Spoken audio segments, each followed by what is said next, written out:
Developing right now on Morning News Now, it's a harrowing start to 2024 in Japan.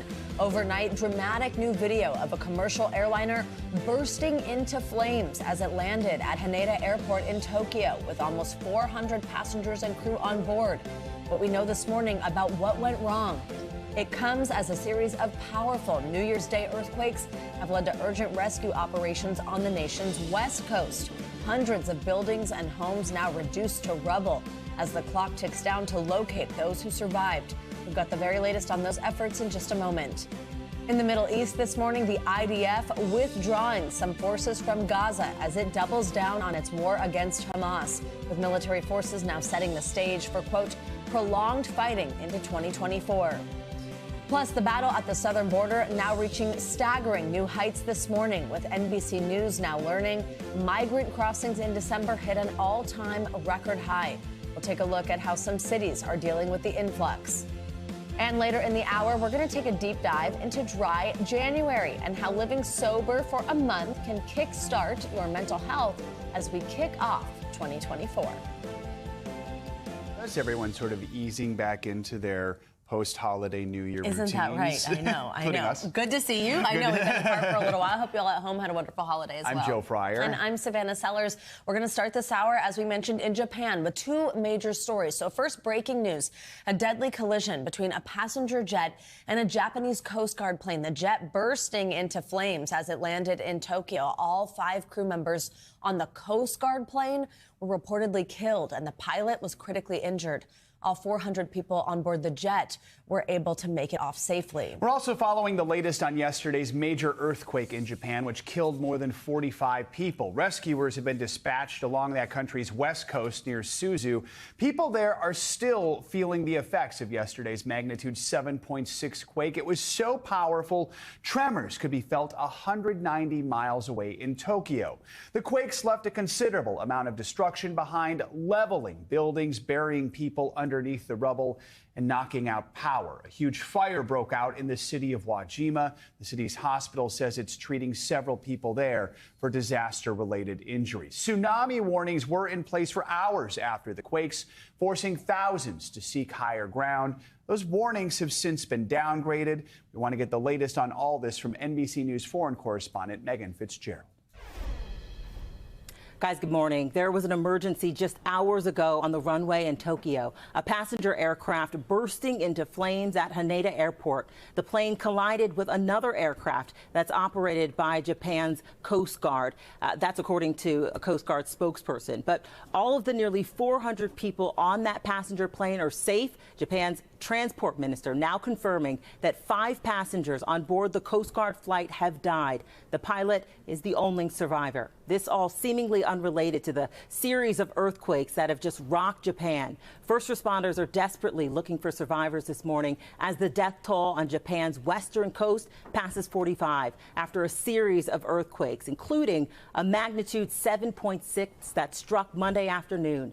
The quake violently shook train platforms and houses, sparking a massive fire that burned for hours. But as the sun came up today across the region, we saw the scope of the devastation. Homes and buildings flattened, private roads and streets buckled, cutting off access to people trapped on the other side. Some neighbors returning to their homes to get a first look at what's left. But guys, right now, it really is a race against time to try and rescue those people who are still trapped beneath the rubble of houses and buildings. Guys. All right, Megan, thank you so much. Now let's get to the race for the White House, where 2 states have now ruled that Donald Trump is ineligible to run for president of the United States. Maine is the second state to remove the former president from the ballot over his role in the January 6th attack on the Capitol. This comes after Colorado's decision to also exclude Trump from the ballot, with both states disqualifying him from the presidency under the 14th Amendment of the U.S. Constitution. Trump's campaign now says it plans to appeal both states' decisions. We've got NBC News legal analyst Danny Ceballos here to kick off the new year with us. Danny, good morning. Great to have you with us. So let's start, though, with the latest on what Joe had just mentioned here, which is the fact that there are these 2 states. However, it's sort of on pause for right now. He will be on the ballot for the GOP presidential primary as this legal process plays out. But take us back to what Joe mentioned about the 14th Amendment. What do we need to know about this section Section 3 under the 14th Amendment that makes this possible? There are a couple core issues, but those issues are just two of many, many issues that surround Section 3 of the 14th Amendment. Here's what I mean. In both Colorado and Maine, you have a similar conclusion where Colorado concluded via courts that Donald Trump, number one, was an insurrectionist, and number two, is an officer within the meaning of Section 3 of the 14th Amendment, and therefore he must be removed from the ballot. And from a distance, those two issues appear in both Maine and Colorado, and it might seem reasonable to think, okay, well, the Supreme Court can decide these two discrete issues, but there are so many more issues, any of which will, if decided the right way, will go in favor of Donald Trump remaining on the ballot. Let me just give you an example. As much as Maine and Colorado look similar, and those are only 2 out of 50 states, Maine's decision came solely through an administrative process. Colorado's went through the courts. It's entirely possible the court could conclude that this is an issue that can't even be decided by the courts. That, in other words, it's committed to the executive branch or maybe the legislative branch. In that case, the Colorado decision is no good, and the Maine decision would be decided correctly because it went through the executive process. That's just one of many examples of ways that Donald Trump could remain on the ballot. So while it's easy to look at this as really two issues under Section 3, there are many other constitutional and state law issues that could come up. So Trump has not been federally charged or convicted with insurrection. What factor does that have if this does go up to the Supreme Court? Yeah, I've heard that argument, too. That is yet another argument that the Trump team could make that, hey, I needed to be convicted. But it's one of the weakest arguments, and here's why. If you look at the text of Section 3 of the 14th Amendment, it doesn't appear to require a criminal conviction at all. It just speaks of insurrection. But then that raises another thorny issue. Okay, we know that it doesn't require a criminal conviction. But what does it require? What is required in order to determine that Donald Trump is an insurrectionist? Is it an evidentiary hearing in a trial court like happened in Colorado? Or is it a hearing like the Secretary of State conducted in Maine? And then if Maine followed its own law and Colorado followed its own law, and those two laws are different, like they're different in every state out of 50, then how do you decide or even consider these to be similar issues? Obviously, Trump plans to appeal both these decisions. He's saying without evidence, national Democrats are behind these decisions. Still, I mean, he does have some pretty good arguments for an appeal. What are his main arguments here, do you think? The exact ones that he raised in both Maine and Colorado. I am not an insurrectionist. The stronger argument might be I'm not an officer within Section 3 of the 14th Amendment, which it's strange. When you look at it, it mentions the vice president, it mentions all these other positions. It excludes the word president. Now, both sides have argued that an exclusion means the president isn't included. The other side says, oh, well, it sort of means, officers in general, they presume that the president was included. Another example might be the courts that might say, look, this isn't even ripe. This issue isn't even on time to get in front of us. They may decide that courts can't hear this case in the first place. There are a number of different reasons that Donald Trump could stay on the ballot, because all of these things need to go one way for Trump to be removed from the ballot. And that's why, by the way, the majority of states that have considered it have kept Trump on the ballot, and the ones that have removed him have kept him on the ballot pending appeal. So if you're just betting, no matter what side you're on, if you're just betting, the odds so far appear to be in favor of Trump staying on the ballot. All right, Danny Savellos, as always, thank you. And while Donald Trump maintains a commanding polling lead in the upcoming New Hampshire Republican primary, there is still one group that is up for grabs for the other candidates, the undecided voter. And they do have a voice in the Granite State. NBC's Emma Barnett spoke to some of those primary voters who are still making up their minds. So I know you ladies have a group chat, but is there a name? Oh, well, we like to think of ourselves as the First in the Nation friends, because that's how we became friends. If it wasn't for the First in the Nation primary, we wouldn't have met. First in the nation. These three women have become close friends, participating in what New Hampshire's known for, politics. What makes the First in the Nation primary so special? The incredible access to the candidates. When the candidates recognize you, you know that you've been to a lot of their events. Marie, Thalia, and Hella have attended dozens of town halls similar to this one, where they get to meet presidential candidates face to face. They know how consequential this election is, and they take their role as early primary voters very seriously. That's why all these ladies are registered as undeclared voters in the state, meaning they can choose to vote in the Democratic or Republican primary. Thalia and Hella just changed their registration from Democrat to undeclared this cycle. The whole point was to stop Trump and make sure he's not the nominee.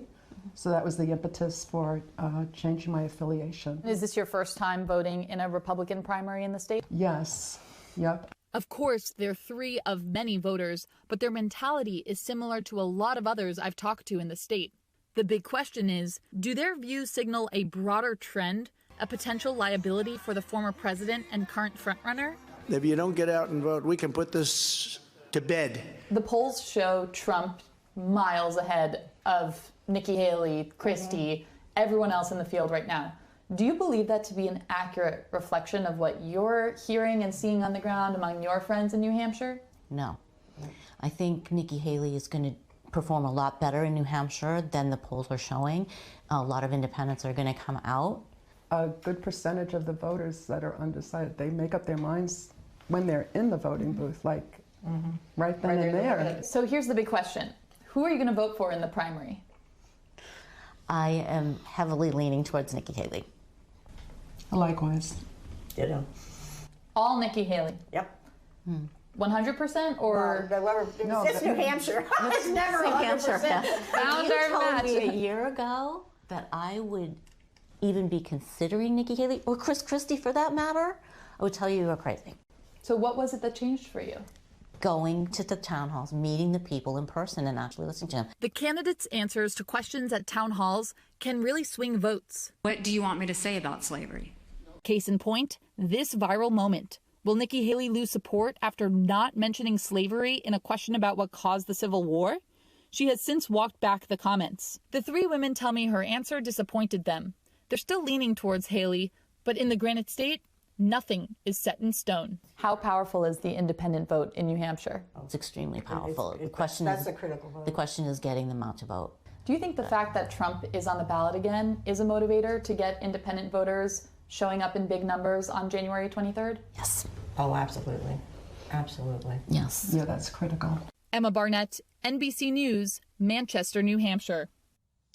Let's turn now to the Middle East. Israel is stepping up aerial and ground attacks in southern Gaza a day after announcing plans to pull back some of its troops. Israel says it's preparing for a long war against Hamas that would likely stretch all year. The military campaign has killed more than 22,000 Palestinians, according to Gazan health officials, and sparked a devastating humanitarian crisis.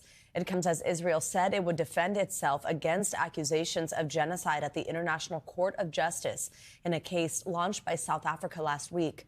NBC News foreign correspondent Matt Bradley has the latest from Tel Aviv. Well, even as we're seeing Israel continuing its war in the Gaza Strip now with nearly 22,000 Palestinians killed, according to the Hamas-run Ministry of Health in the Gaza Strip, most of them civilians. Now we're seeing for the first time a direct hit against Prime Minister Benjamin Netanyahu himself. Now, this was a long time coming over the last several months. This was the issue that had divided Israel before October 7th. Finally, the Supreme Court came out and rejected a signature piece of legislation by Benjamin Netanyahu that would have basically kneecapped the judiciary in favor of the Prime Minister, Netanyahu himself, and the cabinet. They rejected this legislation by a very narrow margin that would have said that that the courts or judges would have the right to exercise a reasonableness clause, essentially saying that legislation or decisions from the cabinet could be rejected by judges if they deemed them to be unreasonable. Now, this sounds like a minor distinction, but this was an issue that had brought hundreds of thousands of Israelis into the streets, particularly in cities like this, in Tel Aviv, just off my right shoulder here, for months on end, and it had threatened to cripple Benjamin Netanyahu's government. Now, with October 7th, with the terrorist attacks by Hamas, Benjamin Netanyahu had gone ahead with pushing for this legislation. It had already passed in the Knesset. Now it looks like they're going to have to go back and redraft at least part of this legislation if they hope to see it passed. Now, as I mentioned, all of this going on as the war in the Gaza Strip is still happening. We're still seeing now an expanded footprint of this war, as we're now seeing conflicts between the United States and Iran-backed Houthi rebels in the Red Sea. Just over the past weekend, the Houthis, among others, reported that 10 of their fighters had been killed in naval battles at the hands of the United States, even as the Houthis were attacking a private commercial vessel. Now, the Houthis have said that 3 of their ships were sunk. All of this as the Iranians have deployed a warship into the Red Sea, significantly escalating tensions well beyond the borders here in Israel. Matt Bradley, thank you so much. In the months following Hamas's attack on Israel in October, we've seen tensions spilling over into other communities, even here in the U.S. This morning, we have the story of one Israeli and one Palestinian changing the course of their relationship through conversation and understanding. Here's NBC News correspondent Marissa Parra. Chocolate hummus is a cultural insult to everybody. Cooking dinner together in this Harlem apartment is not where Kobe Skolnick You have olive oil, right? or Aziz Abu Sara thought they would be. But after 13 years, they're pros at working side by side. But then we moved it. No, keep it here. Just move this. Kobe was born to a Jewish Orthodox family in Israel, and Aziz to a Palestinian family in Jerusalem. Together, they became a dynamic duo, leading tours to see their homelands. But all of that came to a sudden stop on October 7th. I ran a travel company that ran a lot of trips to Israel and Palestine, and now we're running 0 trips there. Tourism in the region has been slashed since the war between Israel and Hamas began, leaving Kobe and Aziz now giving tours of a different kind, around difficult dialogue here in the United States. Could the young version of either of you ever imagine being here next to each other right now? Not a chance. No, Palestinians, for me, I didn't have empathy. I didn't even can look at them. I grew up with the Palestinian narrative, which, Israel, every Israeli, and even every Jew in the world wants to displace all of us. There's only us versus them. Today, they're taking that history to discussion events of all kinds. And this night, it's a dinner party. Today, we'll try to say, okay, you're mad. For instance, it's so much pain. What do you want the other side to tell you? So first, welcome everybody again. Thank you for coming for dinner and a gathering.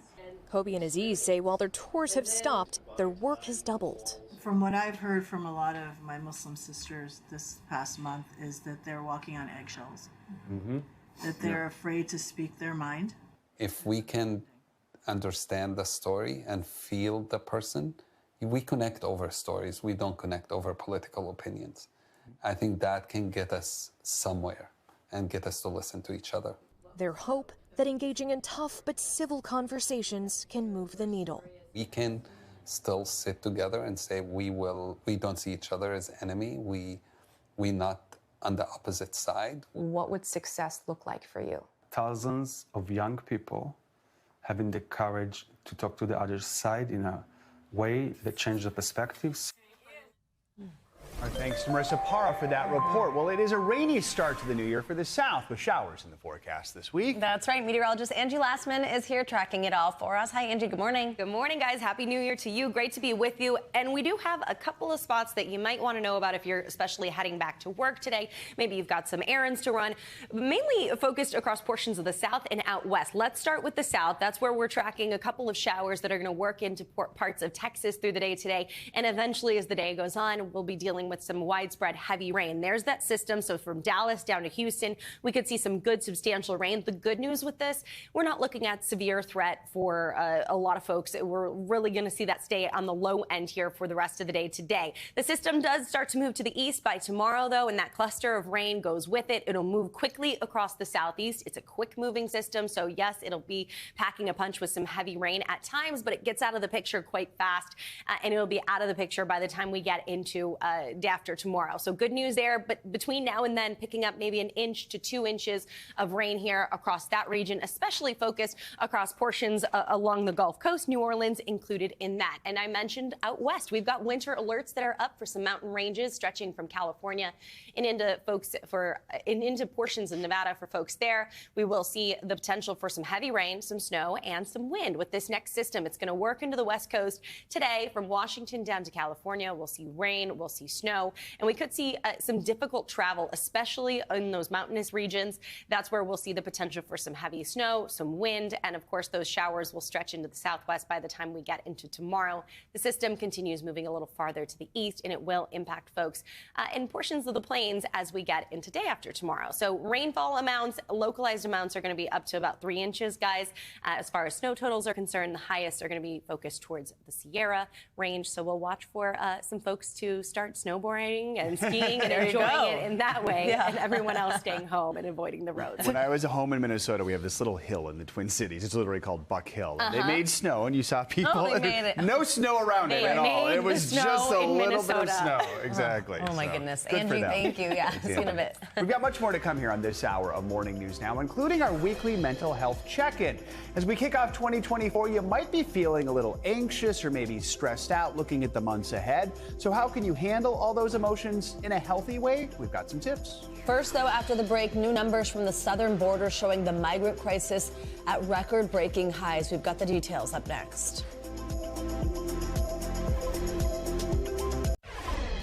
We're back with the latest at the southern border, where crossings by undocumented migrants are reaching an all-time high. Tensions between Texas Governor Greg Abbott and the Biden administration are reaching a boiling point as they debate how to secure the border. We get the latest from NBC News correspondent George Solis.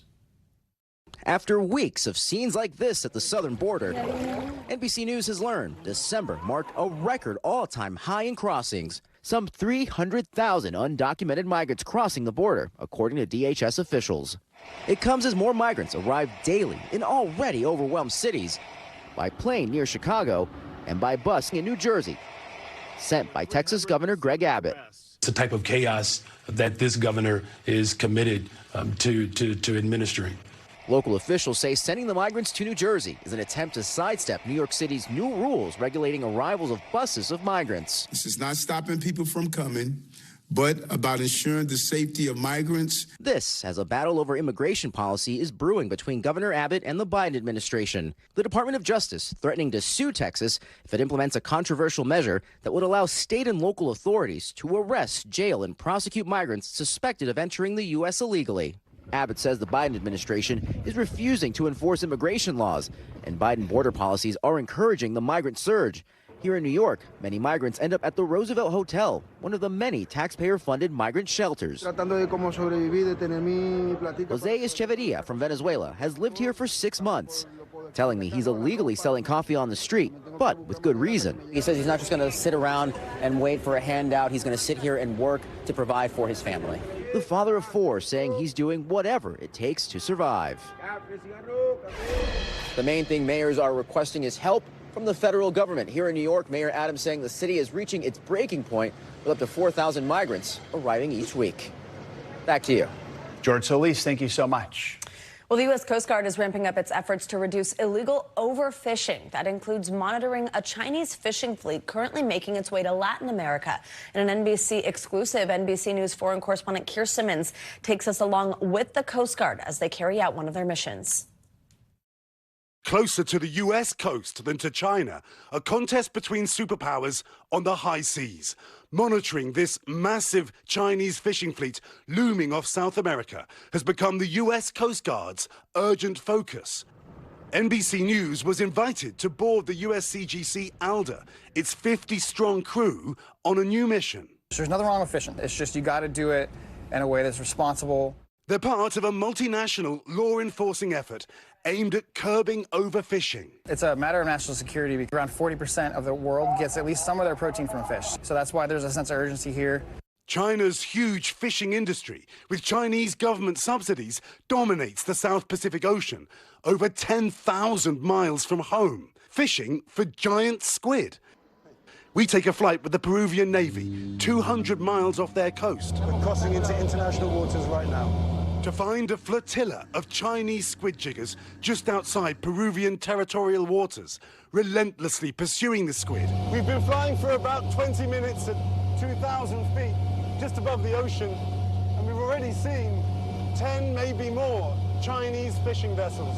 According to a report by Oceana, a Washington-based ocean conservation group first seen by NBC News, China's colossal distance water fleet is monopolizing the world's oceans. Some vessels allegedly turning off their tracking devices at times and fueling unregulated fishing practices in conservation and protected areas such as the Galapagos, as identified by NOAA. They are globally seen as one of, if not one of, the worst actors when it comes to illegal, unreported, and unregulated fishing. The report detailing hundreds of so-called factory ships carrying the huge hauls of squid home to China so smaller ships can keep fishing. They fished for about 134,000 hours, which is an astronomical amount.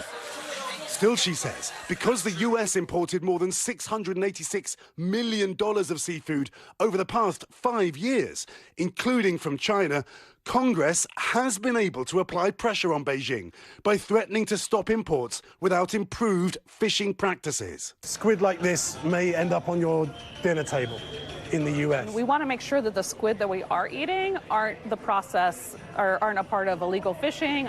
The Chinese embassy in Washington responding, telling us they should not be made responsible for the actions of a small number of vessels. The US and China sharing the Pacific with many other nations while battling over its resources. Keir Simmons, NBC News, Peru.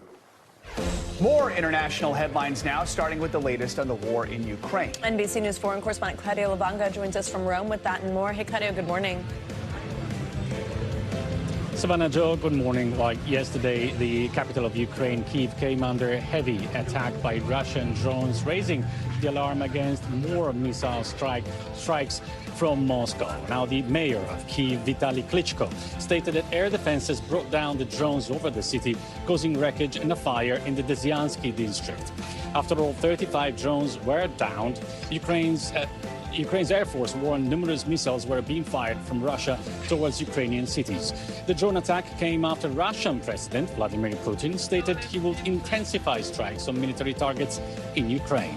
Now to Brazil, where a controversial law is in place.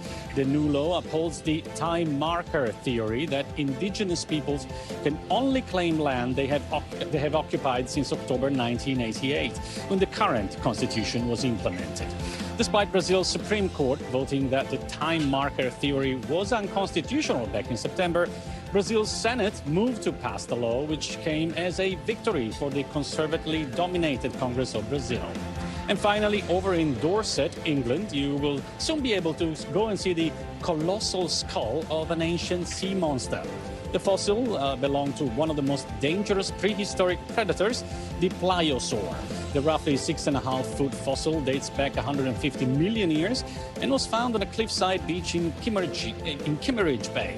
Researchers hope to extract the rest of the pliosaur skeletons before it erodes from the coastline and hopefully, bone by bone, rebuild the skeletons of this famously fearsome monster. Back to you guys. And then it'll come back to life. Yeah, really.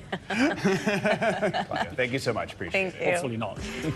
Hopefully not, yes. Coming up, as we wade into 2024, some of us might already be feeling the pressure to start the new year off on the right foot. So after the break, we're going to take a closer look at one very popular resolution, Dry January, how keeping sober for the whole month can benefit your mental health and how you can support those who are cutting the booze. Stay with us. That's up next.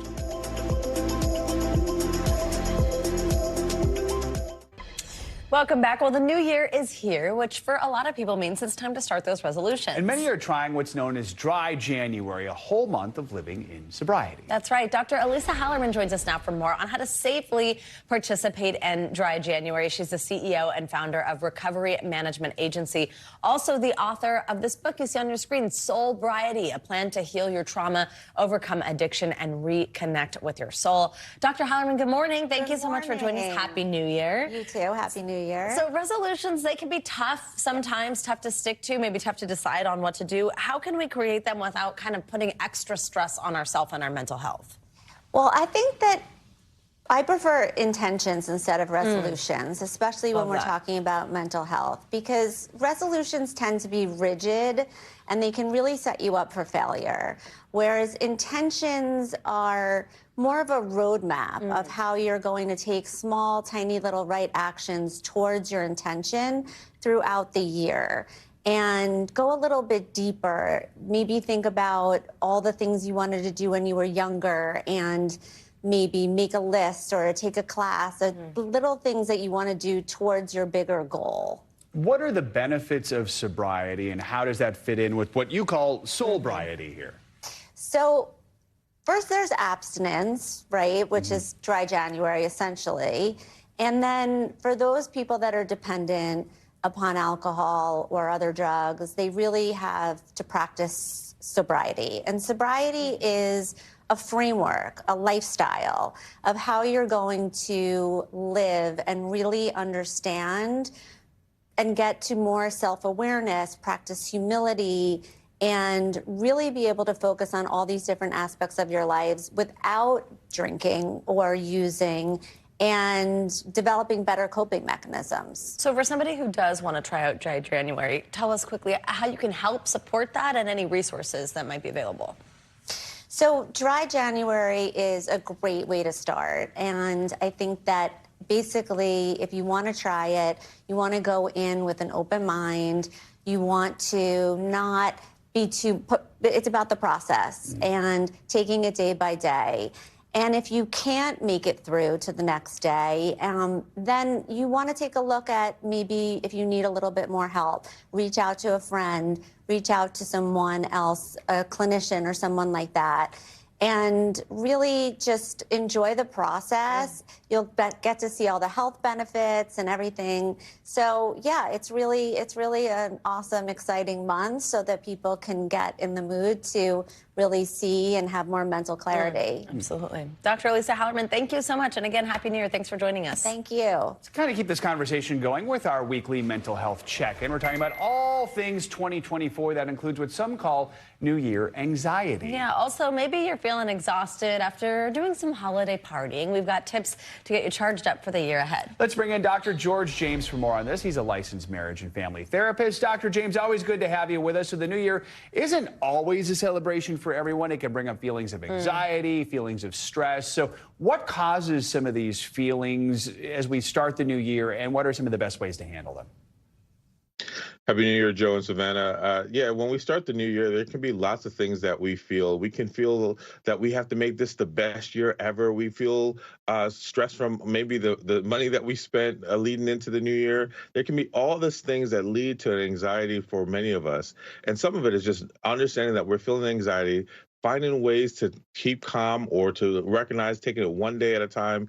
And one of the best things that I love is practice gratitude. We're in another year, we're in another day. Take it one day at a time so you can move forward. Doctor, New Year celebrations are over now. It's in the holidays in general, that whole season. I think a lot of people kind of feel drained. Their social battery is just empty. How can we try to bounce back without sort of, doing a whole isolation, hibernation kind of situation? Yeah, as they say, many people have gone hard, or they went hard over the past few days, and they're overwhelmed.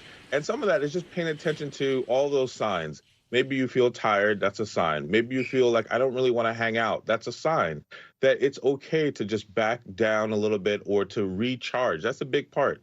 Get some rest, hang out maybe with family or friends, or do something that feels good, read a book, go for a walk. But whatever it is, recharge so that you can get ready to engage with people again. And that doesn't matter whether it's from New Year's or whether it's just overwhelmed in general, recharge and go out. I'm looking at my calendar in January. I'm like, oh, not a lot going on this month. That's okay. I kind of don't mind it. Exactly. Yeah. All right, let's talk about some good news for pet lovers out there. A new study shows living with a pet could help reduce cognitive delay. Oh, wow. Why is that? Yeah, as we get older, it's actually pretty natural that there's some cognitive decline. And for some people, that can be can increase even more. But being able to care for a pet, to love a pet, to make sure that pet is okay, to even talk and engage with that pet can help us to not have such cognitive decline. Now, if you're already in a place, that might not be the best time to get a pet.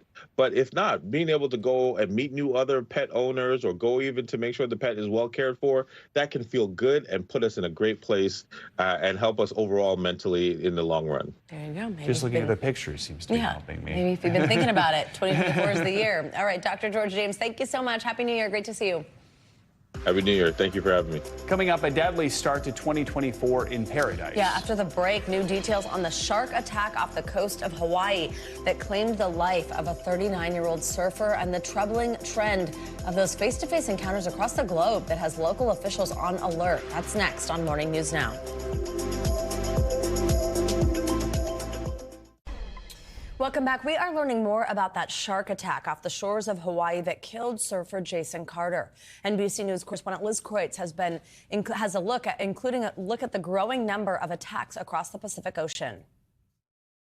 It's a New Year tragedy in paradise, a deadly shark attack in the waters off the Hawaiian island of Maui. The shark just started biting him and pulled him down. On New Year's Eve, officials confirming the death of 39-year-old surfer Jason Carter, who they say died after a suspected tiger shark dragged him under the water Saturday morning at Maui's Paia Bay. Ikaya Kapisi, a witness nearby, saying the shark was as big as a Tacoma truck. The dorsal fin was almost as big as his body. The height of it was almost as high as his head sitting on the board. First responders used jet skis to pull Carter from the water, attempting life-saving measures once they reached shore before transporting him to a local medical center. Carter later dying of his injuries. It was hard to hear him screaming when I was paddling in, he was screaming. County officials closing 2 nearby beaches in the wake of the attack, the 8th shark encounter recorded in Hawaii last year, but the first that turned deadly.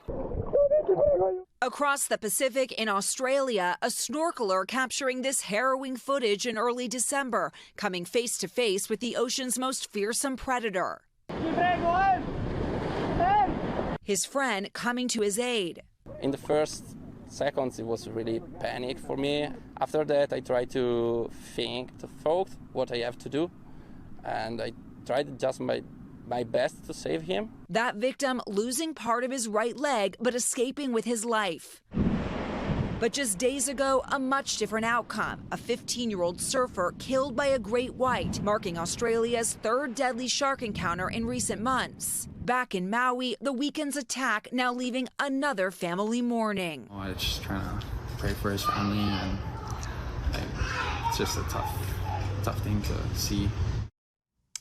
Our thanks to Liz Kreutz for that report. Well, this also isn't the first shark attack recorded at Maui's Paia Bay. A 51-year-old French tourist was bitten there back in 2022, losing her left arm and part of her right hand, but thankfully she did survive the attack. Time to take a look at what's making financial headlines this morning. Delta plans to halve its hiring roster for pilots this year. That's right. CNBC's Silvana Hanau joins us with that and other money news. Hey, Silvana, good morning. Savannah, Joe, good morning. Happy New Year to you. Let's get you some headlines. That's right. Delta plans to hire roughly half as many pilots this year as it did in 2023. It is the latest signal a more than 2-year-long hiring spree is starting to slow. Major airlines have been adding pilots at a record pace as they try to catch up with the post-pandemic rebound in travel demand. The Wall Street Journal reports Delta told its pilots last week it plans to hire about 1,100 people this year. That's less than half what it added in the past 2 years. Travel demand is holding up, but growth is starting to downshift after years of expansion. Vizio recently settled a class action lawsuit in California that alleged the marketing of effective refresh rates on its TVs was false advertising. A higher refresh rate on a flat screen or HD TV typically means the picture quality is better. Now, if you bought a Vizio in the state after April 2014, you could be eligible for a payout from the settlement. The deadline to file a claim is March 30th and requires evidence of ownership, including proof of purchase or the serial number. Alamo Drafthouse is blaming a nationwide theater outage on technical glitches caused by Sony projectors. The theater chain posting that to social media on New Year's Eve as it was forced to close 5 theaters for the entire day. Alamo said as of yesterday, most screenings were back online at those affected theaters in the New York City area, Denver, and San Francisco. The company telling patrons to check the email used to purchase their ticket as their team would reach out directly if their show was affected, guys. All right. Silvana, thank you so much. Good to see you. Happy New Year.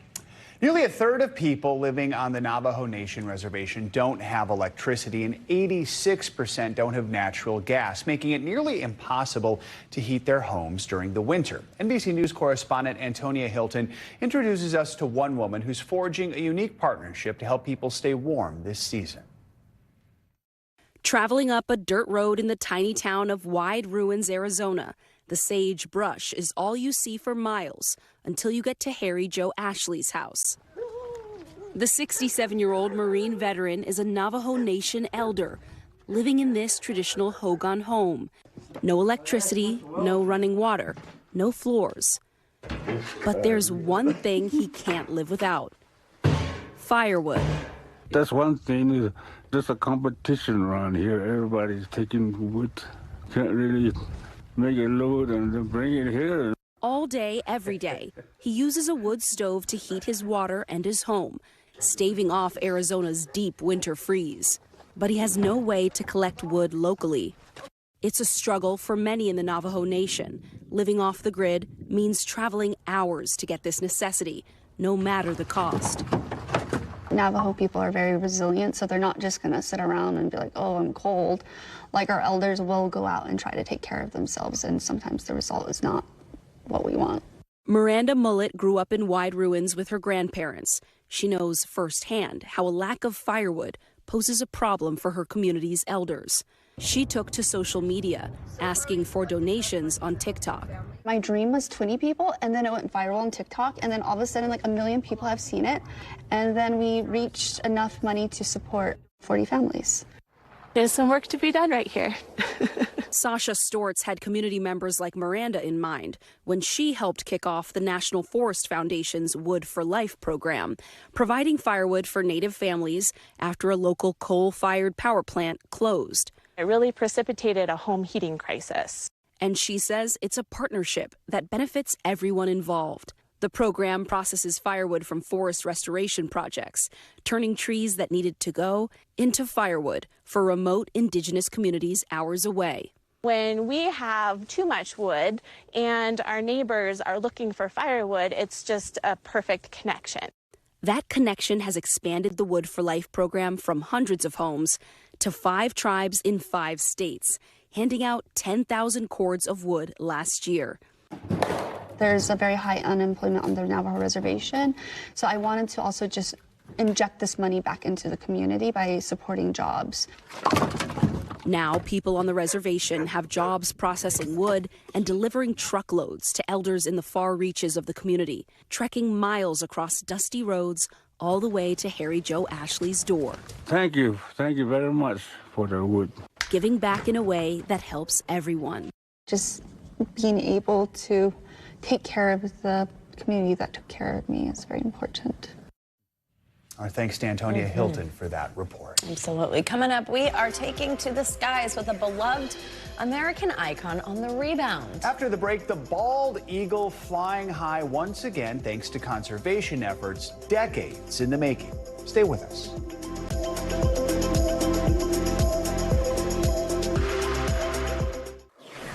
Welcome back. Let's talk college football on this Tuesday morning. Last night, the Michigan Wolverines and the Washington Huskies punched their tickets to next week's championship game. So let's start with Michigan against Alabama. The teams tied 20-20 at the end of the fourth quarter, which led to one nail-biter of an overtime matchup. In the end, Michigan was able to rally with one more TD, besting Alabama 27-20. Washington had it a little easier against the Texas Longhorns, shutting them down 37-31. Next Monday, the two teams will face off in Houston for the national championship title. This means we will not have a Southern team as national champion, which is incredibly rare. Yeah, wow, you're right. Ooh, that Michigan-Alabama game. I was asleep before the end, but woke up with a bunch of texts. I was like, oh my gosh, it must have been an exciting ending. There you go. Exactly. Thanks, Joe. Yep. Well, it's been 50 years since Congress passed the Endangered Species Act. The conservation effort is credited with saving some of America's most cherished animals. That includes the iconic bald eagle. Now, thanks to the act, they are flying high again. NBC News correspondent Emily Aketa is taking us to the skies for the details. Whether up close and personal or from a distance dancing across the sunrise, a glimpse of bald eagles never ceases to amaze. It's amazing to see bald eagles flying over the nation's capital almost every day. But decades ago, sightings like this were nearly impossible. In the early 60s, there were less than 1,000 bald eagles in the lower 48. Since then, the bird's population has soared to more than 300,000, and American bald eagles are no longer considered endangered. The iconic white head against the dark body. A remarkable comeback mirrored at Blackwater National Wildlife Refuge in Maryland. Does it ever get old? No, it never does. I've been working here for 13 years, and you always have to stop what you're doing and watch. Just as we did while touring the refuge that can see up to 20 bald eagles in a single day. We can't forget how successful the bald eagle recovery was, and we can do that with a lot of other species too if we really put our mind to it. Many wildlife biologists attribute the return of our nation's symbol to the banning of an insecticide that contaminated eagles' food and the passing of the Endangered Species Act 50 years ago. It provides framework for protecting at-risk plants and animals and their habitats. A small handful of species have gone extinct. There's no turning back when it reaches that point. Every time you lose a species, what in the DNA of that species maybe could have helped cure some disease?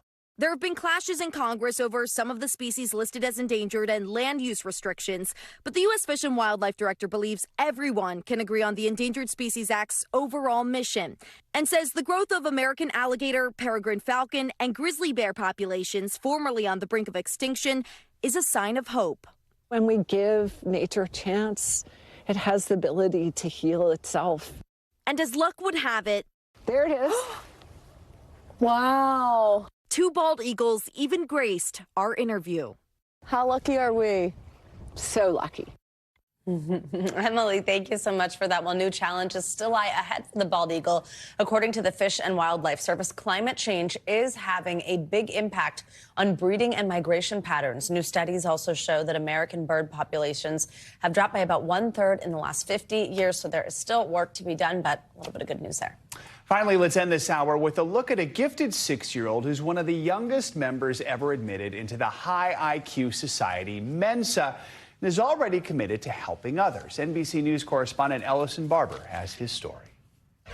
My name is Chandler, and I am 6 years old. Meet Chandler Hughes, a 6-year-old savant. 13 times 6 equals 78. Good job, Chandler. It started early. He started reading at 1 year, 9 months. He was in pre-kindergarten but finished on a 2nd grade reading level, a 2nd grade math level. Finally, 14 times 14, 196. Today it was, oh yeah, I know up to my 15 time tables, I could do 22. 2, 10 to 25. Chandler even testing high enough to join the high IQ society Mensa, open to those who score in the top 2 percentile of IQ tests. He joins a special fraternity of people who are essentially geniuses. He joins a small but impressive group of youngsters, including Cash Quest, who's from Los Angeles and at just 3 years old had an IQ of 146. We've never really sat her down and said, let's read. We will introduce her to something, and if she takes to it, she takes to it. And Isla McNabb from Kentucky, who now holds the Guinness World Record for the youngest Mensa member, joining at just over 2.5 years old. Are you sick? Let me check your out. Chandler Hughes one day hoping to use his gifts to help others. Well, he wants to be a doctor. A medical doctor, because I want to help people when they are sick. But right now, the Hughes family is focused on giving this talented young man the support he needs to succeed. Just working on the socialization factor, I think for us is the next piece. He's in a great environment where his teachers, his peers all support him. Just seeing how we can take this and increase literacy and math rates in our community and for him to continue to succeed in life.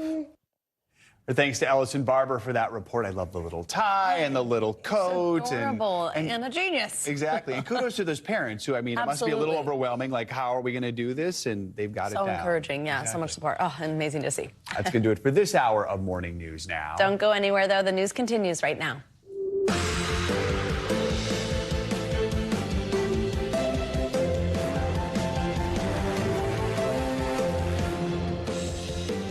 Good morning and Happy New Year. Thanks for being with us this Tuesday. I'm Savannah Sellers. I'm Joe Fryer. Breaking right now on Morning News Now. Terror on the tarmac. At least 5 people are dead after a passenger plane collided with a Coast Guard plane. That passenger plane landing in Tokyo with nearly 400 people on board. You can see the flames pouring out of the fuselage. This just the latest trouble for Japan, where rescue crews are still searching for survivors after a series of deadly earthquakes left many with no place to go.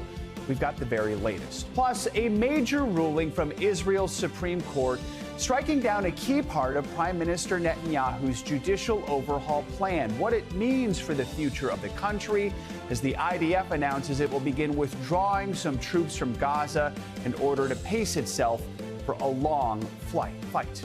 Back in business, Americans have been bitten by the travel bug, with a record number taking to the skies and hitting the roads in 2023. But the year was not without its hiccups. We're going through the numbers and why this year could be the busiest yet.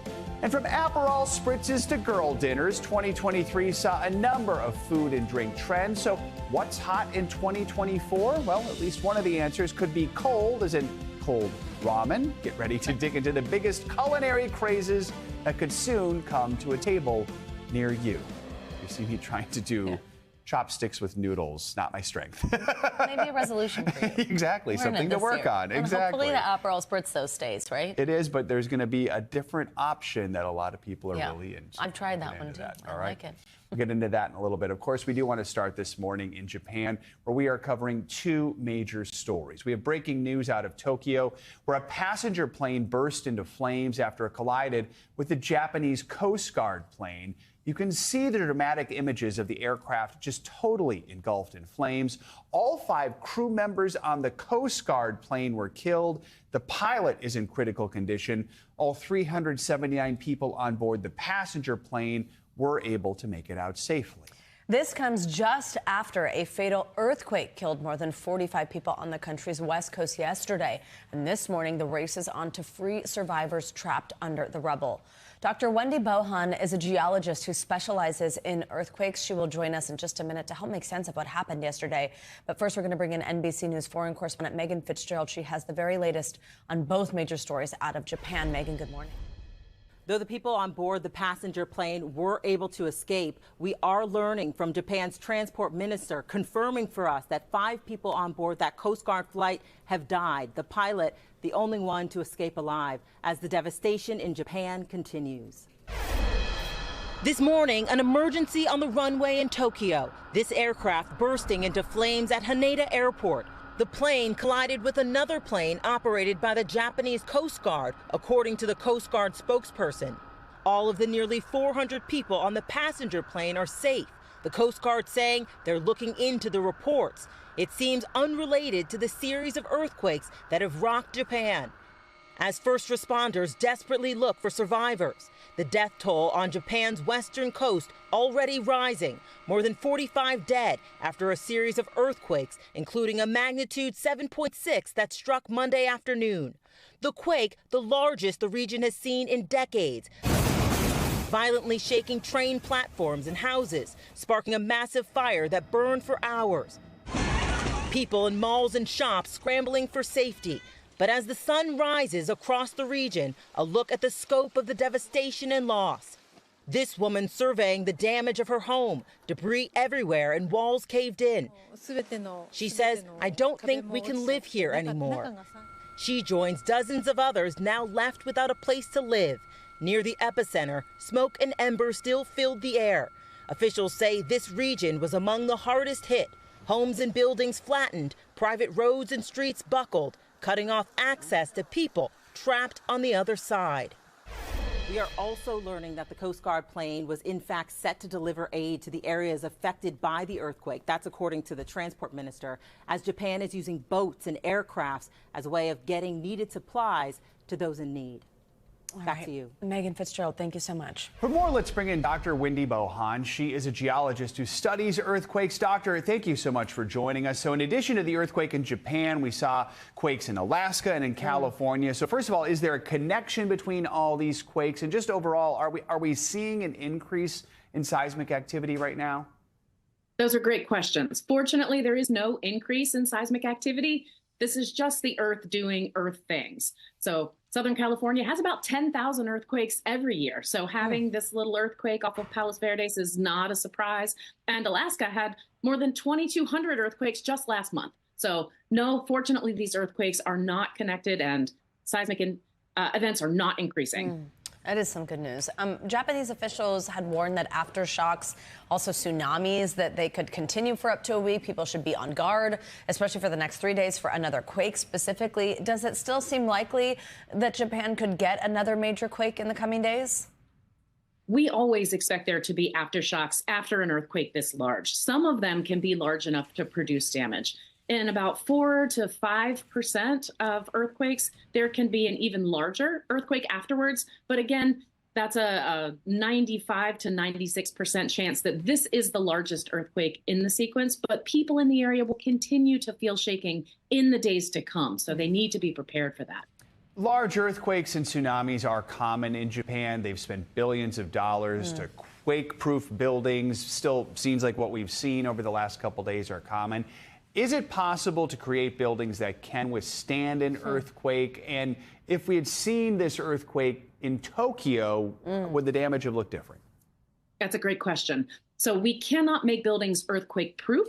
What we want to do is make buildings resilient to very high levels of shaking. And Japan really leads the world in this area. So if you think about other earthquakes of this size that have occurred in other locations around the world, those were catastrophic disasters.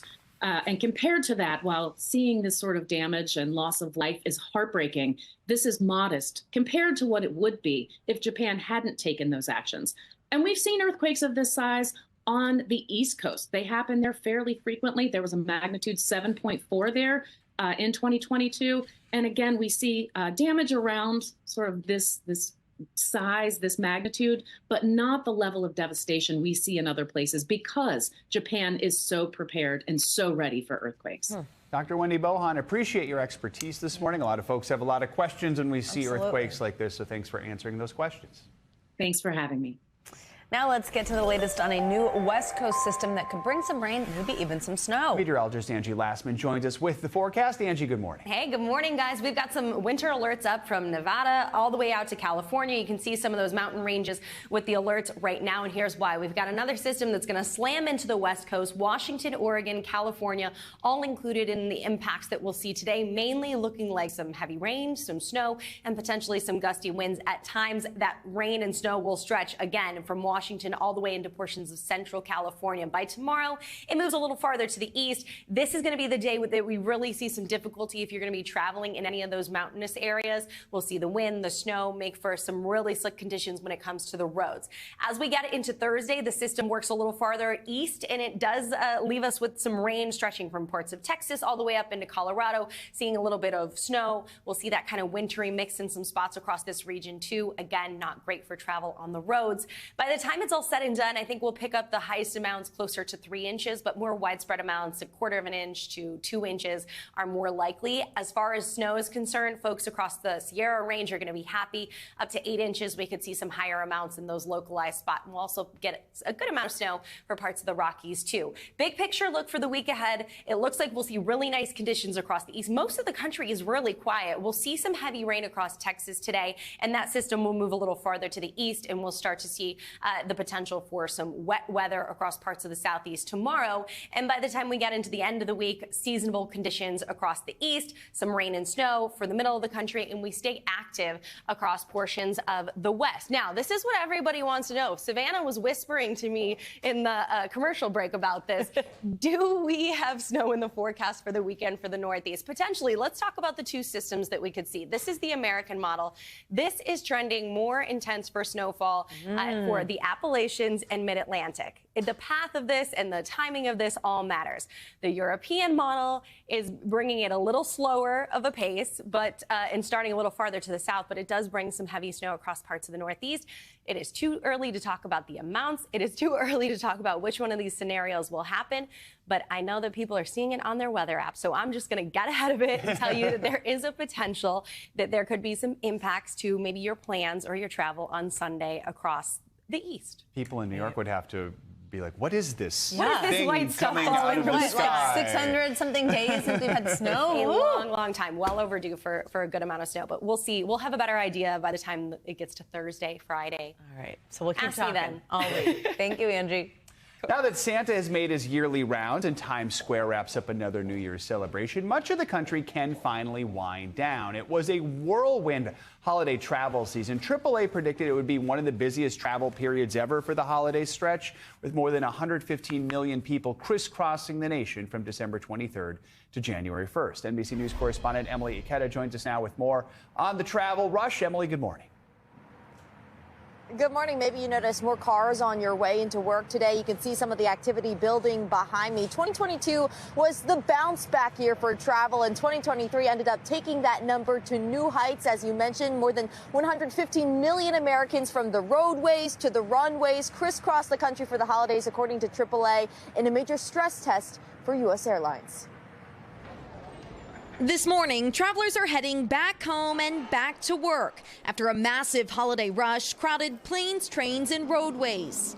TSA screened more than 2.6 million passengers on 7 out of 10 days around Christmas. Lines weaving through airports over the long weekend in places like Orlando, Chicago, and Atlanta. Still, 2023 marked the lowest flight cancellation rate in 5 years, according to the FAA. Welcomed improvement from last Christmas when winter storms set off a cascade of problems that stranded travelers. Are you relieved you haven't been delayed? I'm relieved, believe me, especially with 3 kids. And while for many flying has been smooth sailing, there have been heightened security concerns over the holiday from the war in the Middle East. And early on New Year's Day, a scary scene in Rochester, New York. A fiery crash killing 2 and injuring others after 2 SUVs collided and hit a group of pedestrians near a concert venue. Authorities finding gas canisters in one of the cars. The FBI now part of the investigation. Elsewhere in New York, traffic backed up yesterday around JFK and LaGuardia airports by pro-Palestinian protests on one of the busiest air travel days of the year. And major server issues caused Amtrak disruptions in the Northeast over the weekend. My train has been delayed, and I don't know how I'm going to get there. In Florida, Ryan Lewis's family is relieved their travel nightmare is over after his 16-year-old son, flying alone for the first time, accidentally boarded the wrong flight. He says Frontier Airlines never scanned Logan's ticket, and he landed in Puerto Rico instead of Cleveland as a result. I could feel the fear in the text message. Like I could feel how scared he was. My heart pretty much sank at that point. Frontier apologized to the family and got Logan to Cleveland the next day. While New Year's capped off a record stretch of air travel, analysts say 2024 will be even busier. And in terms of what to expect on the travel front for 2024, a major airline industry firm says air traffic control staffing challenges continue to increase the number of flight delays. And in speaking with a travel expert, Scott Keyes of Going, he says the number of flight cancellations in 2023 was so low it would be difficult to repeat that kind of success. So we could see a slight course correction, if you will, and a slight uptick in the number of flight disruptions in 2024. Here's to hoping it really is no more than slight, guys. Yeah, no kidding. We have a repeat of 2023. Also, great. Puerto Rico instead of Cleveland. I mean, there's pros and cons to that. So, but I guess if you're that young. Maybe not at that age. Exactly. All right. Emily Ikeda, thank you so much. Well, in southern Gaza this morning, Israel is pressing on with its aerial and ground assault one day after announcing it would draw down some troops. It comes as Prime Minister Netanyahu was dealt a blow after the country's Supreme Court struck down a controversial new law passed by his government that would have limited the court's powers. NBC News foreign correspondent Matt Bradley joins us now from Tel Aviv with the latest on all this. Hey, Matt, good morning. Hey, good morning, Savannah and Joe. Yeah, there was no break for the fighting during the holidays. And in fact, it looks like this war might even be expanding, threatening to drag the U.S. into a direct confrontation with Iran. This morning, the war in the Middle East spilling beyond Israel's borders. Tensions between the U.S. and Iran escalating on the high seas. Iran had supported Yemeni rebels attacking ships in the Red Sea, but is now deploying a warship there for the first time since the latest conflict began. Iran's Al Borz warship entering the Red Sea this weekend, according to the semi-official Tasnim news agency. It comes as the U.S. Navy is confronting those Iran-backed militants, the Yemen-based Houthis. American helicopters repelling an attack, killing 10 Houthi fighters and sinking 3 of their ships, raising the stakes in a region already reeling from war. And now Israel's Prime Minister Benjamin Netanyahu has just taken a direct hit. The country's Supreme Court shot down his signature legislation, a law designed to limit the court's own power. Months before the war, Netanyahu's judicial overhaul bill had divided Israel and inspired weeks of often violent protests. And a significant announcement from Israel, pulling back thousands of troops from Gaza, the biggest withdrawal since the war began after Hamas's terror attacks inside Israel on October 7th, which killed 1,200 people and captured more than 200 hostages. But Israel still vowing to fight on through the year. In Gaza, the civilian population continues to suffer, including children like Ahmed Abu Daka, who only months ago was speaking to the United Nations asking them to help the Palestinian people. Once again, he's appealing to the world for help, but this time from a hospital bed in Gaza. I am just like 500,000 boys and girls are having pain and tasting all the meaning of fear here in Gaza. A new year for this new generation who will spend their youths pummeled by war. Well, Israel's war in the Gaza Strip has now killed more than 22,000 Palestinians. And in fact, the Israelis are now saying that after 3 months of fighting, or nearly 3 months of fighting, they're now considering allowing Israelis who live near the Gaza Strip to finally return home. Savannah, Joe? All right, Matt Bradley, thank you so much. Now we're taking a look at the 2024 race for the White House. The Iowa caucuses are just 13 days away, and former President Donald Trump's GOP rivals are hoping to put a dent in his commanding lead. It comes as the former president continues to face legal fallout related to January 6th. NBC's Garrett Haake joins us with the latest on all this. Garrett, good morning. Hey, Joe, good morning. It's hard to believe that after so much talk, in 2 weeks from right now, we should know who won that all-important first contest in Iowa.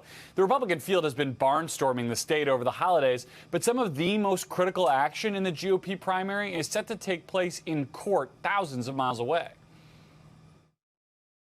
With less than 2 weeks to go until the Iowa caucuses, former President Donald Trump and his legal troubles still dominating the political world. Thank you very much.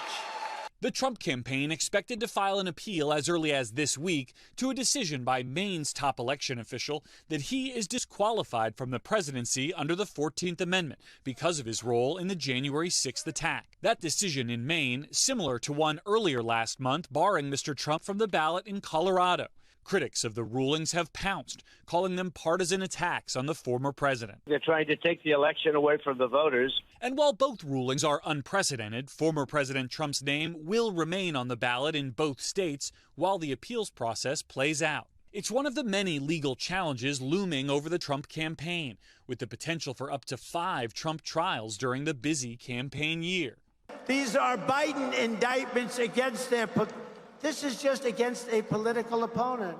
Over the weekend, special counsel Jack Smith urging an appeals court to reject the former president's efforts to dismiss the federal election interference case on presidential immunity grounds. All of it comes as the remaining Republican candidates take aim at the frontrunner in the Hawkeye state. We can't be a country in disarray and have a world on fire and go through 4 more years of chaos. Florida Governor Ron DeSantis, who has bet his campaign on a strong Iowa performance. Donald Trump is running on his issues. Nikki Haley is running on her donors' issues. I'm the only one running on your issues. Meanwhile, President Biden on vacation in St. Croix with his eyes already on the general election.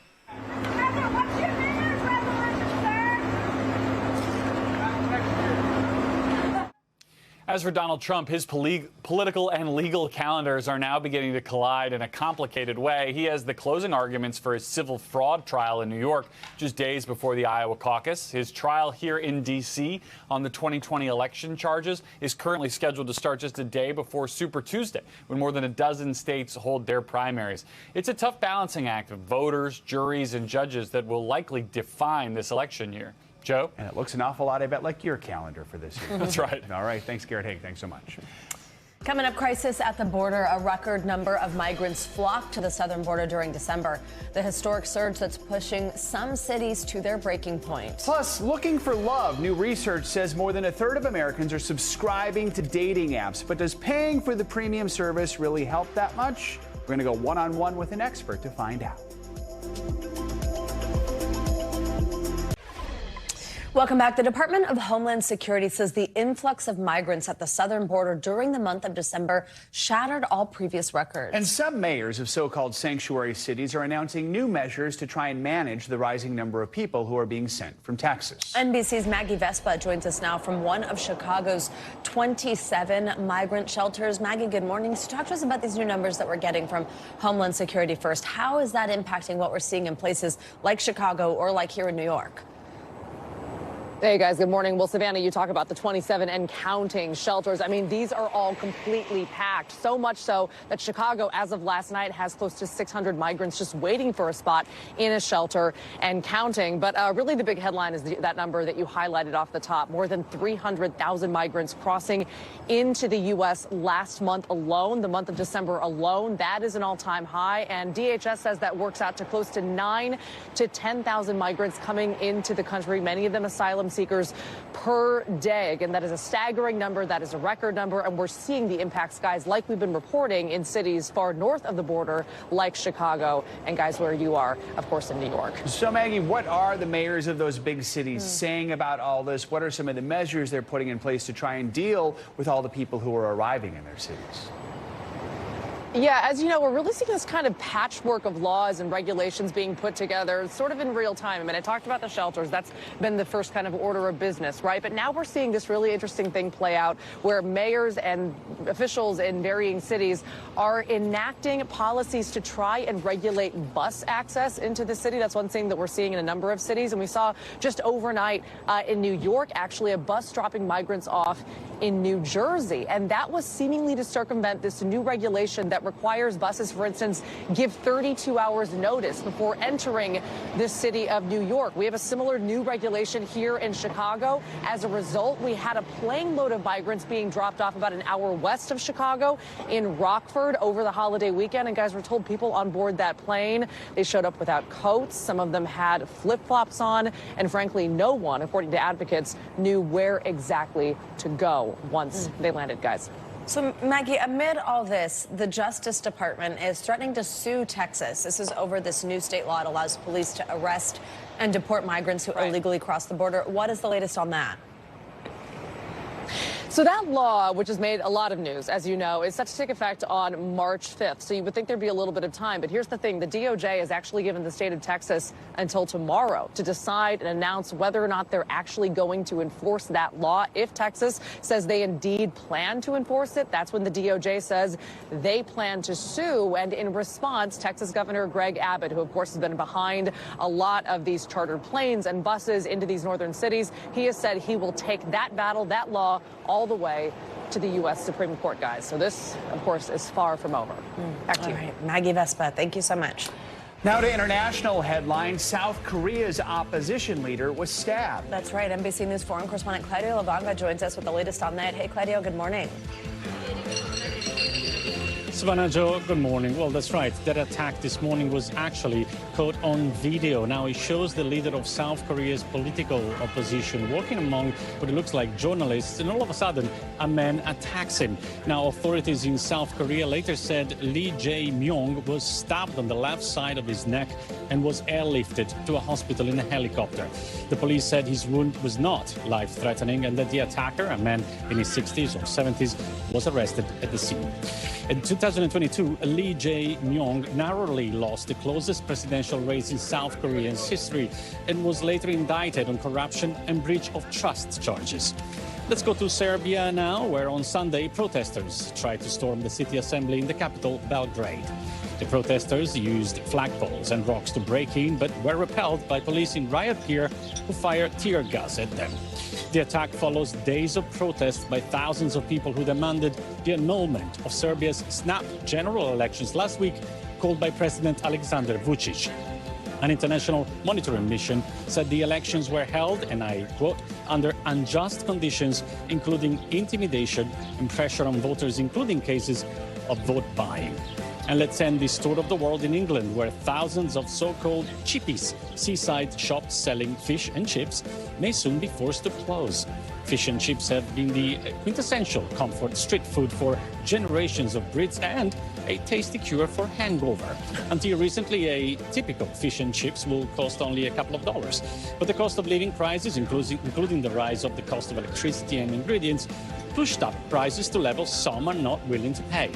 The National Federation of Fish Fryers said that because of the war in Ukraine and inflation, today cod is 2/3 more expensive than it used to be, while a sack of potatoes costs double what it did. If this trend continues, it warned that over the next few years, roughly 105,000 chippies may be forced to close. Back to you guys. Wow. Yeah. Are you into fish and chips? When I visit England, I definitely. That's on the list always, without a doubt. So. I don't do a lot of seafood, but I don't know. After a hangover, fish? Yeah, well, or if you're out at a bar, yeah. All right. It's good. Claudio, thank you.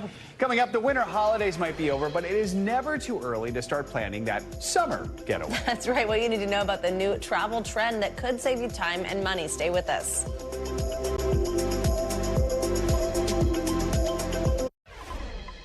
Welcome back. Well, after suffering years of physical and mental abuse, Gypsy Rose Blanchard captured national attention after admitting she planned the murder of her mother with her then boyfriend. She pleaded guilty to second-degree murder back in 2016, and now at 32 years old, she's speaking out after her release from prison 5 days ago. NBC News senior legal correspondent Laura Jarrett joins us with more on this. Laura, good morning. Hey guys, good morning. For much of her life, Gypsy Rose made headlines for the wrong reasons. Her mother, Dee Dee, treating her originally healthy daughter as a terminally ill patient, making her use a wheelchair and endure countless surgeries. Her story has garnered worldwide attention and was even turned into a documentary and TV series. But now, out of jail, Gypsy Rose is making headlines all on her own.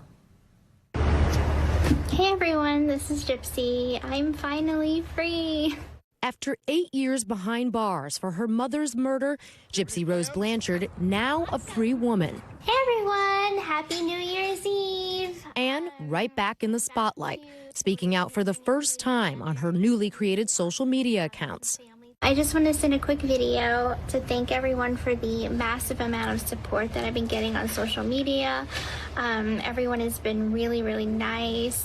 That massive support earning her 6 million followers on TikTok and close to another 6 million on Instagram in less than a week, posting her first selfie since out of prison, photos of her wedding ring, kissing her husband, Ryan Anderson, who she married while in prison, and promoting her upcoming Lifetime series and ebook. It's more of my reflection of everything that I've learned and experienced in the last 8.5 years. Gypsy Rose, perhaps the most famous victim of what's known as Munchausen by proxy. Authorities say her mom, Dee Dee Blanchard, falsely claimed that Gypsy Rose suffered from leukemia, asthma, and muscular dystrophy, confining her to a wheelchair and subjecting her to multiple unnecessary surgeries over a span of nearly 2 decades. Things are not always as they appear. But things took a turn in 2015 when prosecutors say Gypsy Rose and her then boyfriend, Nicholas John, hatched a plot to kill her mother. I played a part in asking him to commit the murder. The two were arrested and charged with murder, Gypsy Rose taking a plea deal, while John went to trial and received life in prison. Now, as Gypsy Rose celebrates her freedom, she's revealing her side. I will finally share my story the way that it should be shared. So what about this former boyfriend? Is he saying anything now? So the difference is he actually went to trial, whereas she took a plea deal. He was convicted, obviously sentenced to life in prison, but his lawyers are actually now asking for a new trial. They say he's on the autism spectrum and that she actually manipulated him into committing that crime. So we'll see where it goes, guys. Right. Laura, thank you so much for the update. Sure, Appreciate it. Thank you very much, Laura. Well, we may have just gotten through one of the busiest holiday travel seasons on record, but a lot of folks are already planning their next getaway. But before you book, there's a new travel trend that could save you a lot of money. NBC News correspondent Morgan Chesky explains. Hey guys, good morning. No surprise that more people are taking to the skies. And even when this holiday travel season winds down, you might find out that your popular tourist hotspot, you're having a bit more competition when it comes to the crowds. Well, enter the idea of the travel dupe or duplicate location, an idea that promises really big rewards if you're willing to get a little creative about where you might end up. There are destinations we know and love. Venice, Paris, Tokyo, New York, just to name a few. They're beautiful and fun, as long as you don't mind the crowds or the cost. which is exactly what's fueling a new online travel trend. Venice dupe, Barcelona dupe, Machu Picchu dupe. Urging travelers to find their destination dupe or duplicate location. If you like this, then you should try this.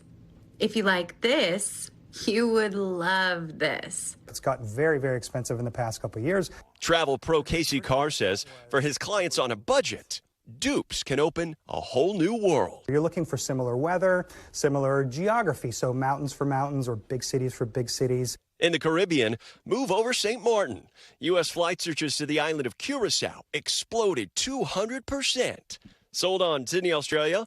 Global searches for its dupe city of Perth topped 100%. And U.S. searches for Liverpool, England, a potential London dupe, spiked 138% over the last year. I would want to have some savings to go to an alternate destination, though Liverpool versus London isn't really that far off. So no Buckingham Palace, but you still get the Beatles. Exactly. So there you go. That's great. Travel dupes are really the best because not only are you saving a ton of money by going to a place that is maybe a little more undiscovered, but you're experiencing a whole maybe different culture. But best friends and travel influencers Nikki Costa and Tiffany Shiro say with the potential savings comes responsibility.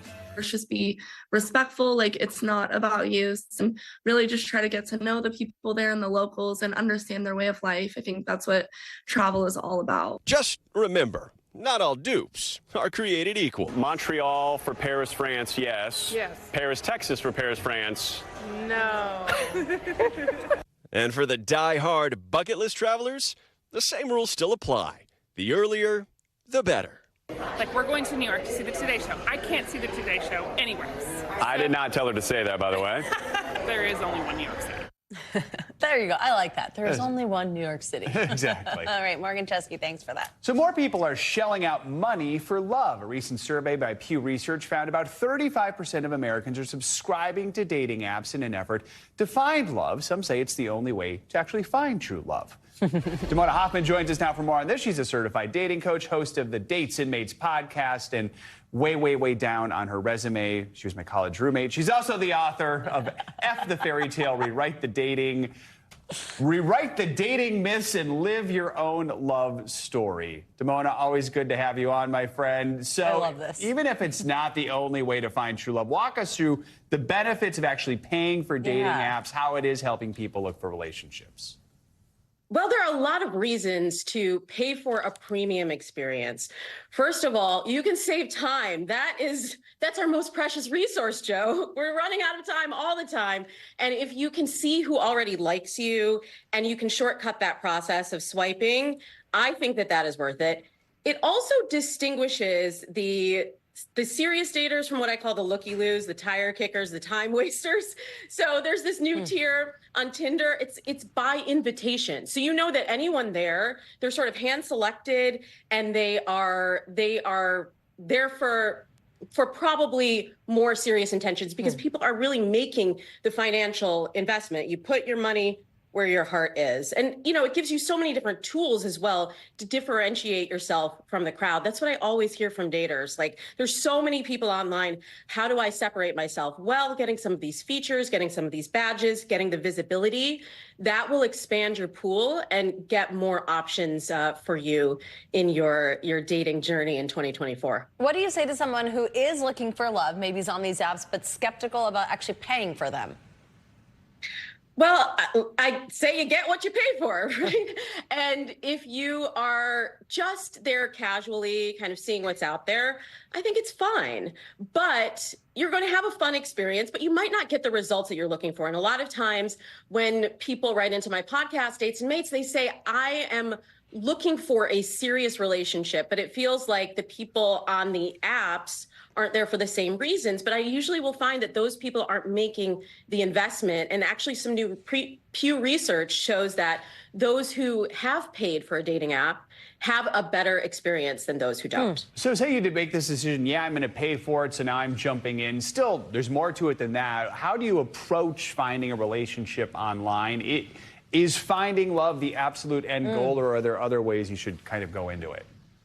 You get to choose your own adventure. You get to write your own fairy tale and love story.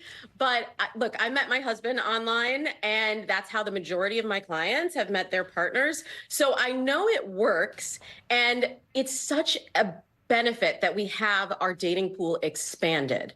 We used to only be able to date people in our local community. Now our dating pool is expanded to anyone in the world. And I think that's ultimately a really good thing. And I think finding love is the most important thing. The who you choose to partner with is the biggest decision you'll ever make in your life. So I say don't leave it to chance, make the investment. All right, and give us some tips for making our profile stand out. Ooh, well, I like to talk about the 3 C's in your dating profile photos. So this is thinking of your photo as telling your story visually. So the 3 C's are color, context, and character. Color is to stand out, and that's just strategic. You're swiping through a bunch of photos, that color will pop. Context is telling your story through your photos. And then character, that's the one that most people forget, Savannah. It's actually showing your personality, showing that quirky, that unusual, that unique side of you that would actually make someone stop, message, and go out. Very cool. Damona Hoffman, congrats on the new book. Thank you as always for joining us this morning. It's so good to see you, my friend. Good to see you too. Thank you. Coming up, a new warning from health officials concerned with a rise in respiratory illnesses. From RSV to flu to COVID, we're breaking down what you need to know about the post-holiday spike.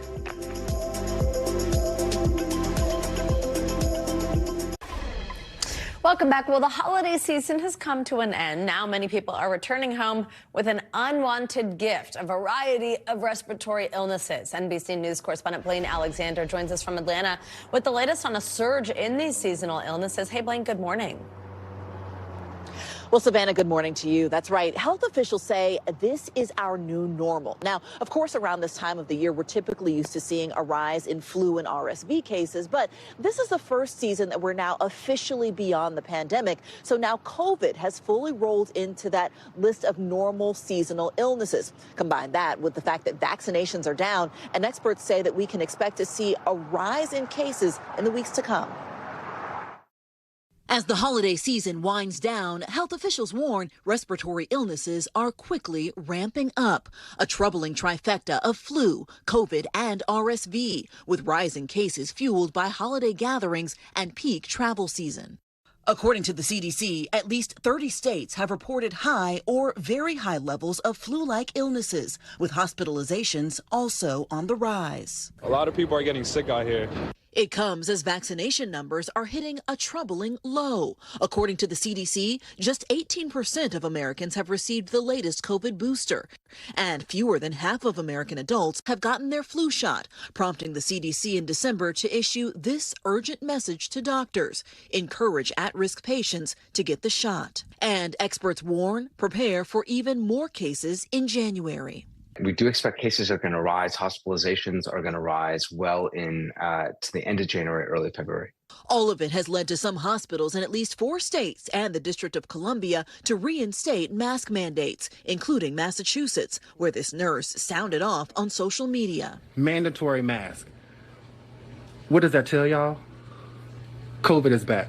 In California, UC San Diego hospitals have banned entry for children under age 12, a population where respiratory illnesses can be especially dangerous. When should parents be concerned? 2 situations. One, if you have a very young child, say an infant age, and they're having respiratory wheezing, you can actually hear them audibly wheezing, get them immediately seen. The second is if they wake up in the morning, and this is a child of any age, and they have a bad sore throat, they also have a fever, and they're not coughing, can be correlated with strep throat. It's important to get them seen immediately. And another important note for parents, this is the first year that an RSV vaccine has been available. Now, that's especially important for pregnant women who can get that shot at a certain point in their pregnancy and protect their child against RSV, something that, of course, we know can be deadly in infants. Now, one other tip, Savannah, for adults, oftentimes around this time of the year when we get a cough or we get a runny nose, we can kind of say, okay, we'll just ride it out and it'll go away on its own. But doctors say it's actually important to go get seen and get tested, see what you're dealing dealing with? Are you dealing with the flu, or is it COVID or RSV? Because there are treatments available. They say oftentimes these illnesses get more serious when they don't have to. But the bottom line across the board, it's not too late to get vaccinated or get boosted. Savannah. All right, Blaine, really good tips there for people to keep in mind as they're feeling under the weather this season. Thank you so much. Well, NBC News medical contributor Dr. Kavita Patel joins us now with more on this. Hi, Dr. Patel. As always, it's great to see you. So we're hearing this trifecta, flu, COVID, RSV surging across many states this season. But we heard Blaine say this right off the top. I mean, is this essentially just our new normal during the winter season? And how do we get used to that?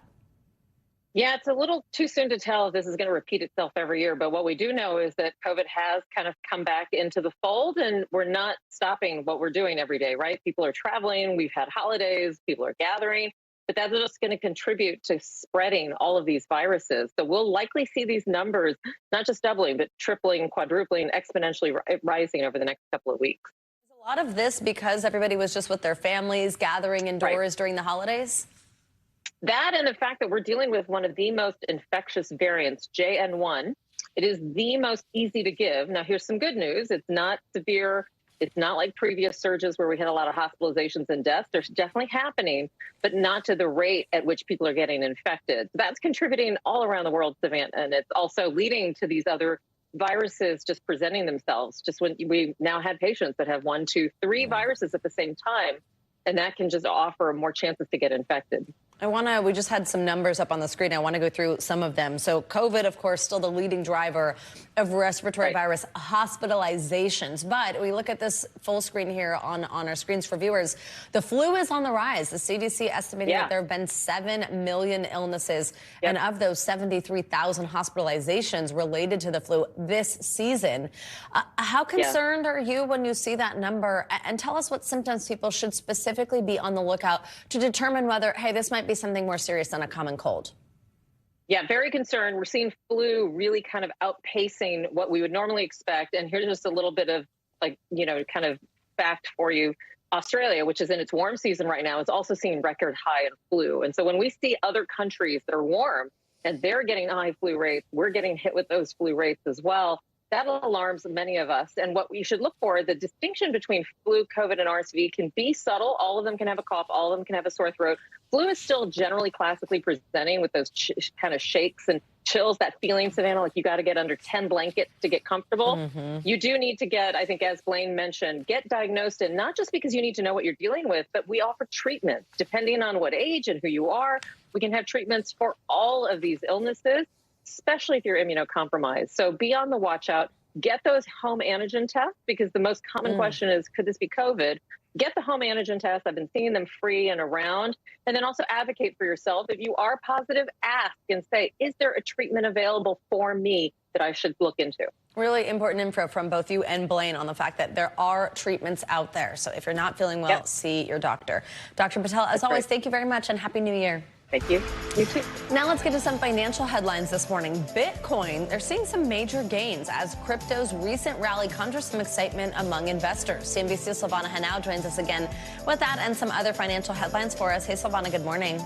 Hey, Savannah, good morning. Yeah, so the crypto market is off to a strong start in 2024. Bitcoin surging past $45,000 today to its highest level since April of 2022. And analysts say excitement over the potential for Bitcoin-related exchange-traded funds, or ETFs, drove the digital currency 157% higher in 2023. Investors have been expecting the SEC to approve an ETF that tracks the spot price of Bitcoin as soon as this week. Shares of Apple coming under pressure today. Barclays downgrading the stock to underweight or sell for the first time since 2019. Now, Barclays is warning of slowing demand for the iPhone 15. It also doesn't see any major feature or upgrade that's likely to compel consumers to buy an iPhone 16 when it comes out in the second half of this year. Apple stock rose 50% last year to a record high, but there are doubts whether it can repeat those gains this year. And DoorDash is plotting expansion beyond its core restaurant delivery business in the U.S. as it looks at ways to invest its growing pile of cash. The company CEO telling the Financial Times they will keep a high bar for potential acquisitions. DoorDash completed a takeover of Finland's Wolt in 2022, extending its reach into 27 countries. The platform has nearly doubled its market share over the past 5 years and now commands 59% of the U.S. market. That is far ahead of Uber, Savannah. All right, there you go. Silvana, thank you so much. Yeah. Well, coming up, get your knife and fork ready. We're setting the table with the new culinary crazes. It might be coming to you in 2024. Stay with us.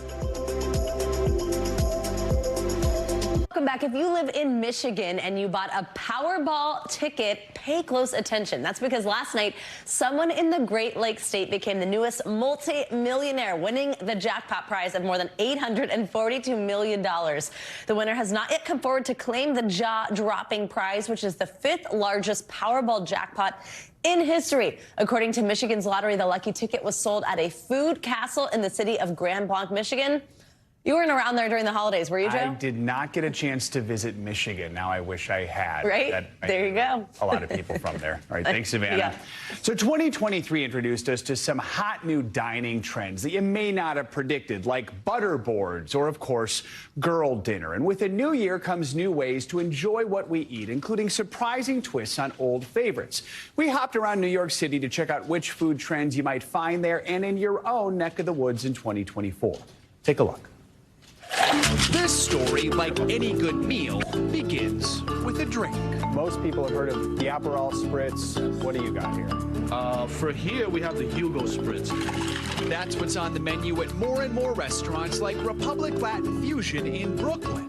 Owner Christian Almonte says you just need 3 ingredients: elderflower liqueur, sparkling wine like Prosecco, and club soda. All right, cheers. For me, it's a less bitter alternative to the Aperol Spritz. Oh, that's good. That's like super refreshing. Yelp says searches for the Hugo Spritz were up more than 1,100% last year, proof that elderflower is a huge trend. We like to call it the bartender's ketchup in our scene, because you put on a little bit of anything and it just goes perfect. Like it just works. You won't find any ketchup at New York's Nakamura, where ramen reigns. A far cry from the instant cup stockpiled in college dorm rooms. Chef Shigerushi Nakamura is known as one of Japan's ramen gods. Noodle is a game changer, I think. First, we sample a classic style, torigara, with a thinner noodle that I tried to eat with chopsticks. All right, here we go. Nope. It's Okay. Yeah. Yeah, let's try that again. So like this? Perfect. Perfect. Yes. Perfect, like the ramen, which I'm told you are allowed to slurp. That's delicious. These days, the chef says thicker noodles and thicker sauces are becoming more popular, with many craving cold ramen. So take some like a noodle like this. Okay. And dip. Dip. And eat. Yelp searches for cold ramen jumped 30% last year. So the sauce is sort of the star here, right? Yes. It's got a lot of the flavor. Yeah. More diners are also taking a dip into meat alternatives. Chef Guy Vaknin owns several plant-based New York restaurants, including a Nixie, which serves Mediterranean food. Most of our customers are not vegetarian or vegan for that matter. While beef and chicken alternatives are quite common, Vaknin's also focusing on plant-based seafood, a quickly evolving trend. Nice and delicate, the way salmon or cured salmon should be. It tastes like salmon. I would never know. He recently added the salmon fillet to the menu, revolutionary, he says. Because you can cook it, it flakes like a salmon, it looks like a salmon, it tastes like a salmon. That's a touch in what the future is going to bring to us. For our final course, let's head back to Brooklyn for an after-dinner drink, the Carajillo. Just 2 ingredients, a sweet Spanish liqueur and coffee, in this case, espresso. Oh, that is good. It is. It's almost like a cup of coffee with cream in it, right? A new nightcap to start the year. Bottom line, coffee, cocktails, elderflower, those are the drinks to watch for this year. Gin may also be having more of a moment. As for food, Plant-based, sustainable, climate conscious, these are all trends that are going to keep going. Some also feel there's going to be a mushroom trend really accelerating this year, which grosses me out because I do not like mushrooms. Me either. So, yeah. I didn't know that about you. Oh, it's the texture, right? Yeah, Anyway. I know. It's way too Apologies, much. I know many of you love mushrooms. Yes, so. including my entire family. Exactly. All right. That's going to do it for this hour of Morning News Now. But stay with us. The news continues right now. Thanks for watching. Stay updated about breaking news and top stories on the NBC News app or follow us on social media.